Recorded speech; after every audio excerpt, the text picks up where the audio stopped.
Ladies and gentlemen, fellow Zambians, today I would like to further give good advice to the President, to the Inspector General of Police, as well as to my fellow preachers of the Word of God that are in Zambia. I would like to say much more, especially to the Inspector General of Police. And before I go any further, please allow me to read some headlines from different Zambian newspapers. This one says, "We are happy when police kill suspects," says government. And this was a quote of Dora Slia by the Zambian watchdog, February 28. Kampiongo and PF leadership shouldn't be proud of killing innocent lives. Hamsonde, the Mast Online, February 29. And well said by our Highness Hamsonde. Yes, the leadership, the police, and Kampiongo shouldn't be proud of police killing the innocent lives. An opposition party is causing confusion in the country. Kampiongo, February 29. This is from Diggers News. And let me say that Kampiongo is a liar. An opposition is not causing confusion. The ones that are causing confusion are those that are in the leadership. You, Kampiongo, and many others, you're the ones who have been issuing statements which have not been right. Statements which have incited hatred among Zambians. Those who are issuing alarming statements on the gassing recorded in some parts of the country will not be allowed to stand for elections. This was said by Kampiongo. Now, to some of us who have got an open mind, who don't support any political party, we can even come to assume that perhaps this gassing of innocent citizens, as it has been reported in the newspapers, was engineered by the government itself for the sole purpose of trying to stop HH from standing in the elections. But whatever the motive was, whoever was responsible, this has not worked. Let me read this one. Mob killings triggered by regime change, agenda setters, and civil unrest. Thirsty state enemies. Sunday Chanda. This is from Lusaka Times, February 25. Sunday Chanda, you are a liar. The mob justice is not triggered by those calling for regime change. Those calling for regime change, they are asking for regime change at the ballot box, not through violence. It is a PF that has been involved in violence. Your cadres have been involved in violence for a long time. Every time we've had elections, whether it's shaken or it is Ron or it is in the just ended Chilovi Island, violence has been triggered by PF cadres.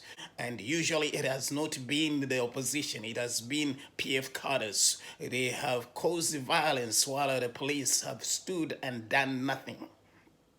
Let me read this. Mob justice on the rise due to police failure to deal with gases, says Nevis Mumba. This is from Zambian Observer or Observers, February 28. Brother Mumba is 100% correct. Mob justice has been triggered because of the failure by the Zambian police. For a long time, Zambians have observed seeing the Zambia police doing nothing. Cadres have had power over the police. Listen to this. We have prayed with our eyes closed for too long. This is by Reverend Chikoya, and it's from the Mast Online, March the 2nd. Reverend Chikoya is very right. We have prayed with our eyes closed, but it's time for us as believers to pray with eyes that are open. To pray with eyes that are open. And he says the church should always have preferential option for the poor, the marginalized, and the oppressed. When you go into the Word of God, you find that God demands justice for the oppressed, for the marginalized. And we can't call ourselves a Christian nation while we are oppressing others. Listen to this one. Lungu, his family enjoying because Zambia remains safe. Bowen Lusambo. And this is from the Zambian Observer, February 26. Lusambo is a liar. Today, Zambia is no longer safe. We only say we are safe once we see that this gassing has been dealt with. Listen to the wise words of His Royal Highness in Pezeni. He says, arrest criminals behind gassing in Pezeni. And this is from Diggers News, March 1. And he says that people are living in fear due to gassing. This is being said by the paramount chief in Pezeni. And he's telling the truth. People are living in fear.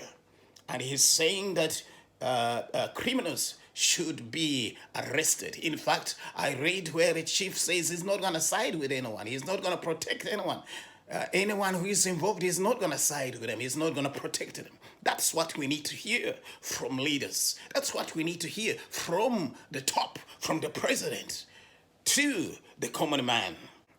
Zambians have risen and they're saying no to lies. They are saying it is time to deal with the gases. It's time to bring sanity to the nation. Now let me speak to you, Mr. Inspector General. Time has come, even as I said previously, time has come for you to put your foot down. Time has come for you to do what is right, to do your job professionally. Now, when I say, Mr. Inspector, I'm not only speaking to you, I'm speaking to everyone that is under your command. I'm asking them, Zambians are asking them to do their job professionally. And we're asking you, Mr. Inspector, don't protect anyone. Don't protect anyone, even if it is one of the ministers. Don't protect them. Let them be taken to court. Whoever is responsible, don't protect them. You protected them today, tomorrow you will not be protected. And as I've said previously, it's better for you to resign than to compromise when you know the truth.